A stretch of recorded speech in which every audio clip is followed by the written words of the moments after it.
Até o próximo dia 20 de setembro, a Ponte Estaiada receberá uma iluminação na cor amarelo-dourado, em alerta ao câncer infanto-juvenil. A campanha, conhecida por Setembro Dourado, tem como objetivo ampliar entre os pais e responsáveis as discussões sobre o diagnóstico precoce do câncer entre crianças e adolescentes. No Piauí, a ação é coordenada pela Rede Feminina de Combate ao Câncer. E aqui em nossos estúdios, a presidente da Rede Feminina de Combate ao Câncer, Dona Carmen Campelo. Olá, seja bem-vinda. Antes de mais nada, para as pessoas que desconhecem a Rede Feminina de Combate ao Câncer, do que se trata essa associação?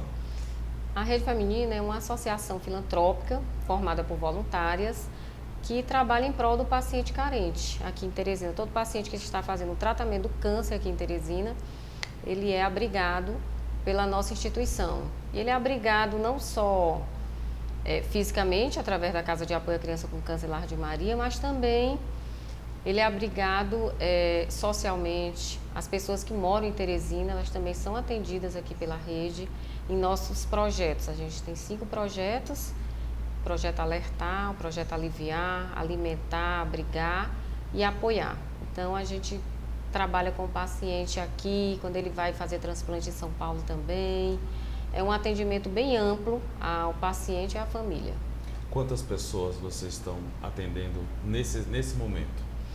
Bem, a rede, como ela é muito diversificada, ela envolve desde dos lanches diários que a gente faz na radioterapia, distribuição de leite em quimio e radioterapia.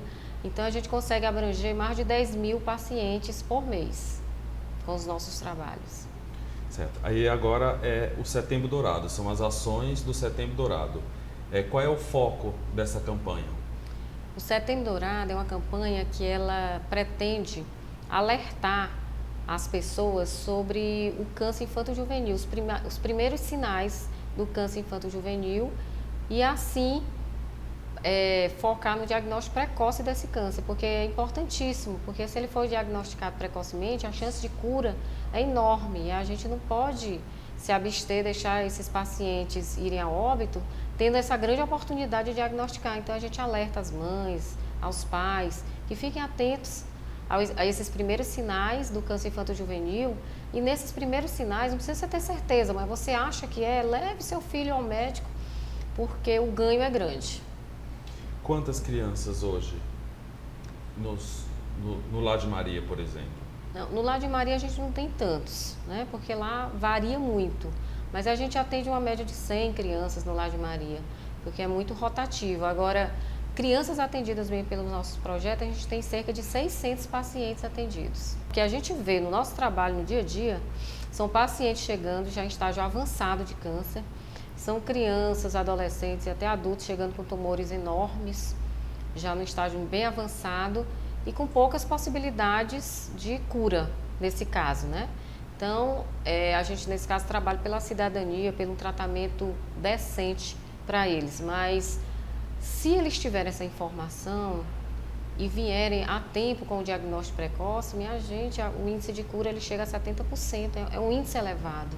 Pena que são poucos os diagnósticos ainda, principalmente no Nordeste. No Nordeste, poucos pacientes são diagnosticados ainda precocemente. E isso é um índice que a gente tem que reverter. Você vê seu filho com febres frequentes, com manchas roxas no corpo. Se você vê a fotografia do seu filho e lá o olho tiver um foco branco, uma dor que não para, por exemplo, no joelho, que a gente vê muito isso, uma queda que logo quebrou um osso da criança numa queda simples, são sinais de alerta. Vômitos frequentes, com febre, são sinais de alerta que podem ser confundidos com outras doenças, não quer dizer que é câncer, mas são sinais de alertas que a pessoa deve se encaminhar a um médico para fazer exames e ele dizer se trata ou não de um câncer. Eu acho que os pais são os primeiros que devem ser alerta, devem se informar sobre isso. Eles são os primeiros a observar, porque estão ali no trato diário com as crianças. Como é o tratamento de câncer com criança? Eu imagino que seja o tratamento em si de câncer já é uma coisa dolorida, muito invasiva, quimioterapia. A senhora que acompanha como voluntária, como é que a senhora vê o tratamento de câncer em relação à criança? é ruim, né? Porque ele passa também pela quimioterapia, pela radioterapia. Além disso, tem os exames. São exames que são muito dolorosos. O exame de punção é doloroso demais. O exame feito na medula, né?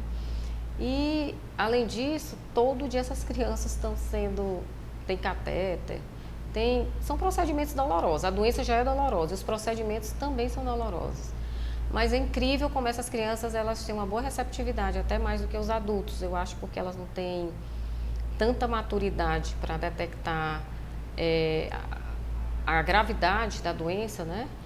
Mas mesmo assim, elas vão, a partir do momento que elas vão se adequando a esse tratamento, elas começam a entender o tratamento, começam a lhe relatar qual é o primeiro passo, ela já vê o seu amiguinho. Mas o que mais chama a atenção nessas crianças é que elas sempre têm esperança, muita esperança, alegria. A gente não vê essas crianças muito tristes, não. Só quando a dor está tremenda mesmo, enorme. Mas elas sempre transmitem muita alegria, muita confiança para a gente, né? Isso dá até força para a gente continuar no voluntariado, porque elas dão lições de vida sem saber o que estão fazendo. Tem criança que começou o tratamento com 5, 6 anos, hoje em dia já é mãe, perdeu uma perna, mas está com prótese, hoje em dia já é mãe, casou. E tem casos também, muitos casos de óbito, mas os casos de óbitos, a maioria são porque falta do diagnóstico precoce. Já chegam aqui com os tumores muito avançados, um estágio muito avançado da doença e que se torna quase impossível a cura, né? Mas a gente, infelizmente, vê ainda muitos óbitos. Eu acredito que ainda teriam mais se mais diagnósticos fossem feitos. Eu acho que ainda não é tão maior por falta de diagnóstico. Eu acho que muitas crianças e adolescentes e adultos morrem nesse nosso interior sem ser diagnosticados, sem saber que estão morrendo de câncer.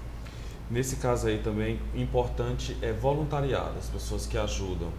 A senhora, por exemplo, comecei a entrevista achando que a senhora era doutora, a senhora na verdade é advogada, não é isso? Então, como é que a Rede Feminina de Combate ao Câncer é aberta a voluntários? Ela é aberta a voluntário. Agora, só que lá é um trabalho assim de trabalho mesmo.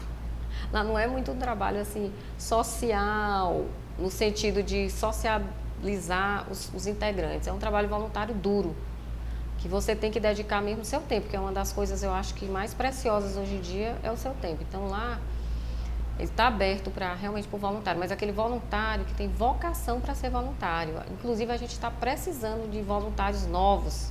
Nossas voluntárias já estão há muito tempo, né? Elas já vão ficando impossibilitadas da gente diversificar tanto. A Rede Feminina cresceu tanto, com tantos atendimentos, que a gente precisa de novos voluntários para nos ajudar nas tarefas diárias mesmo. Agora, voluntários com profissionalismo, voluntários realmente que têm um compromisso com o voluntariado. Certo. E as pessoas que queiram ajudar de alguma forma, como é que entra em contato com a Rede Feminina de Combate ao Câncer? A Rede Feminina, ela tem um telefone, que é o 3215-9650. A pessoa também pode ir lá visitar, porque a parte administrativa da rede fica lá na Casa de Apoio à Criança com Câncer Lar de Maria.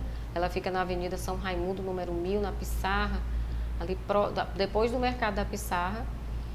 E ela pode também ajudar com gêneros alimentícios, com material de limpeza. Ela pode ajudar também com o trabalho. A gente está com a sala de dança lá parada porque não tem voluntário para fazer esse tipo de serviço, né? E para brincar, para fazer leitura, a gente tem uma biblioteca também que precisa de pessoas para contação de histórias. Que a gente tem contação de história no hospital, mas lá mesmo na casa a gente está com esse serviço parado por enquanto por falta de voluntário.